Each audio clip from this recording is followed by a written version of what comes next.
All right, so in this video, I'm going to show you the 5 things that I would do differently if I was starting my bedbug business all over again. And hopefully if you're starting your own bedbug business, you can take some of this advice and help skip some of the dumb mistakes that I made. So the number one thing that I would do differently is figure out the marketing first. I'm going to tell you a story on what I thought it looked like to get customers from the very beginning. So as my business was going through the approval process to get licensed, I had somebody make me a website that looked like a competitor's website, but like not very close, I would say. So I wanted to be a little bit different. Well, the things that I changed were actually strong call to actions that make customers call. So when I got my business started, I had people that were clicking on my ads, but then when they went to my website where it's supposed to funnel them to want to have a call to action, they wouldn't call, or they would call less likely than an optimized landing page. So what I would dial in is after you have your ads set up, whether that's through Yelp, Thumbtack, Google, whatever the case might be, make sure you have a landing page that funnels to convert customers to calling you. The number 2 thing that I would do is make sure you have your service offerings set up and ready to go. Initially, when I started, I said, I'm a bedbug heat treatment company and that's all that I am. So I just pushed that one service. Well, bedbug heat treatments are a very premium service, so not everyone qualified for it. Some people were just wanting some spray treatments, which ultimately work, they just take more time to work. So I made what I would call a good, better, best model, where you can offer the premium service like the heat treatment, but then if they couldn't quite afford that, or that was out of their realm of preparation, you could at least offer them a second tier or a third tier product to give them something to choose from. So it wasn't just like a, here's all you have to choose from, take it or leave it. This way they felt like they can make a decision on their own. And to tie into all of that, you want to make sure that the way you position them still leaves them all profitable. You don't want to have one service that's very profitable and the next 2 you don't make money or you lose money. You want to make sure you tier them properly. So the number 3 thing is I wouldn't undersell myself. Early on, I was pricing like I was desperate to get a job. I was doing heat treatments barely above cost, completely burning myself out, driving back home wondering,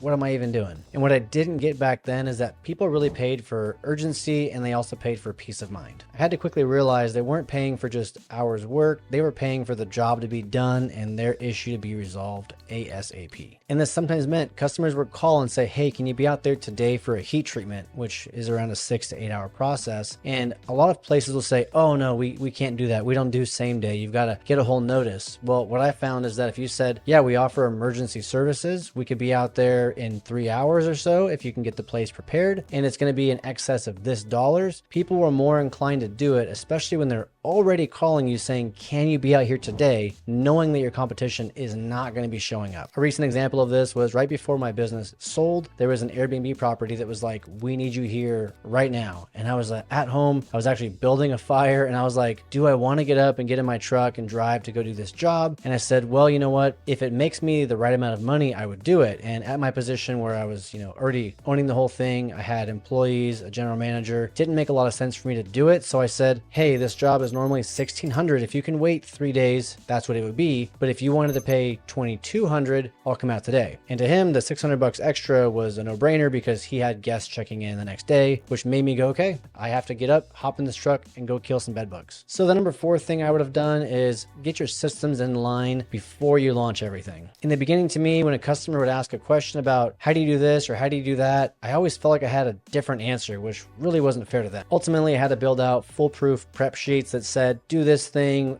or this happens, or do this, or that happens. I built an FAQ, and I also built an actual 3-page PDF that said, on this service, you do it this exact way, so that when I had 1, 2, 3, 4 employees, they all knew that this is the way that we did it. So one employee wasn't saying one thing, and then the next guy was saying another thing, or our admin was saying one thing. So having your systems documented would have saved me a lot of headaches early on, even midway through the company's growth. Now, the number 5 thing is I would just try not to do this whole thing alone. Now, if you have experience and maybe you worked at a company that did bedbug treatments and you knew the contracts and the prep sheets and the waivers and the whole protocols to take and the pricing, yeah, go at it alone. I'd probably do the same myself. But if you're starting out really fresh or you've never done bed bugs and you want to learn it, I would look to work with somebody who could help you fast track it and not make all the dumb mistakes that I made. This would have saved me a lot of sleepless nights and a lot of headaches that I had throughout the years. So that's it. Those are the 5 things that I would do differently if I was starting my bedbug business over from scratch. scratch. Now, if you're serious about starting your own bedbug business, I included a free download to the Bedbug Business Blueprint in the description below. It goes over the 4 actual steps I took to launch my business and get it to the point where I could sell it, ultimately for a multiple 6-figure exit. And if you've got any questions or anything you'd like me to talk about, please leave a comment down below and consider liking and subscribing the video, as all I'm going to be doing is talking about bedbug business stuff here on out. Appreciate you guys, and I'll see you on the next video. Bye-bye.